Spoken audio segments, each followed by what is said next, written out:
Medical coding company పేరుతో నిరుద్యోగ యువతకు గాలం వేసి ఘరానా మోసానికి పాల్పడ్డారు నిర్వాహకులు.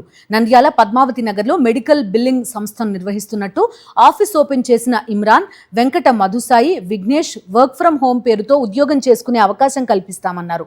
శిక్షణ సమయంలో కూడా జీతం ఇస్తామనడంతో గతేడాది నుంచి ఒక్కొక్కరు 1,00,000 నుంచి 1,50,000 వరకు చెల్లించారు. 2 తెలుగు రాష్ట్రాల నుంచి దాదాపు 700 మంది బాధితులు మోసపోయారు. మోసపోయిన బాధితుల ఫిర్యాదుతో పోలీసులు కేసు నమోదు చేసి దర్యాప్తు చేపట్టారు. మాది కడప డిస్టిక్. నేను మా ఫ్రెండ్ ఇద్దరము ఒకేసారి జాయిన్ అయ్యాను. నేను వచ్చేసి 3 months బ్యాక్ జాయిన్ అయ్యాను. కాకపోతే మా ఫ్రెండ్ ఇట్లా వేరే వాళ్ళ రిలేటివ్స్ ద్వారా మా సిస్టర్ అలా ఉన్న వాళ్ళు 7-8 months నుంచి జాయిన్ అయ్యారు. వాళ్ళని చూసి ఒక నమ్మకంతో వాళ్ళకి సాలరీస్ డైలీ ఎవ్రీ మంత్ ప్రాపర్గా వేస్తున్నారనే ఉద్దేశంతో మేము వాళ్ళని చూసి మేము జాయిన్ అయ్యాము.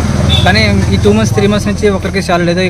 ఇక్కడ చూస్తే ఏదీ లేదు, కంపెనీ అనేది లేదు ప్రజెంట్. ఎందుకంటే అందరూ ఇట్లా నమ్మడానికి కారణం ఏంటంటే వర్క్ ఫ్రమ్ హోమ్ జాబ్స్ వల్ల ఇలా చెప్పారు. ఇట్లా వర్క్ ఫ్రమ్ హోమ్ ఇస్తున్నాం కాబట్టి మాకు సెక్యూరిటీ డిపాజిట్ కింద అందరూ 1,00,000 నుంచి 2 లక్షలు అట్లా అమౌంట్ డిపాజిట్ తీసుకున్నాడు.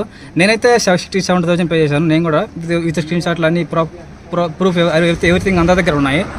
ఇట్లా మెయిన్ ఏంటంటే ఇతను లాస్ట్ 6-7 months నుంచి ఎవరికి ₹1 కూడా శాలరీ ఇవ్వకుండా ఇట్లా ప్రాజెక్ట్స్ లేవు, ఇట్లా డిలే చేస్తున్నారు, ఇట్లా చెక్స్ డిపాజిట్ లేవు, ఇట్లా బ్యాంక్ ఫ్రీజ్ అయింది, ఇట్లా వేరే కారణాలు చెప్పి నాకు యాక్సిడెంట్ అయింది, మా నాన్న ఇట్లా హాస్పిటల్ ఉన్నాడు, ఏదో ఒకటి ఇలా కారణాలు చెప్పి ఇట్లా డిలే చేశాడు. 5-6 గత 1 year నుంచి మేము ఎస్వి మెడికల్ బిల్డింగ్స్ అనే ఒక మెడికల్ బిల్డింగ్ కంపెనీలో జాబ్ చేస్తున్నాం. లాస్ట్ ఒక 3 months అయితే శాలరీస్ పడ్డాయి. అప్పటి నుంచి ఇప్పుడు దాకా ఇంకా రిమైనింగ్ 8 months శాలరీస్ ఎవరికి పడలేదు. ఒక్కొక్కరి దగ్గర 1,00,000 నుంచి 1,50,000 వరకు అమౌంట్ తీసుకున్నాడు. గత 3 days నుంచి అతను అబ్స్కాండ్ అయిపోయాడు కనపడకుండా. ఒరిజినల్ సర్టిఫికేట్స్ కూడా వాళ్ళ దగ్గర మావి ఉన్నాయి, తీసుకున్నారు.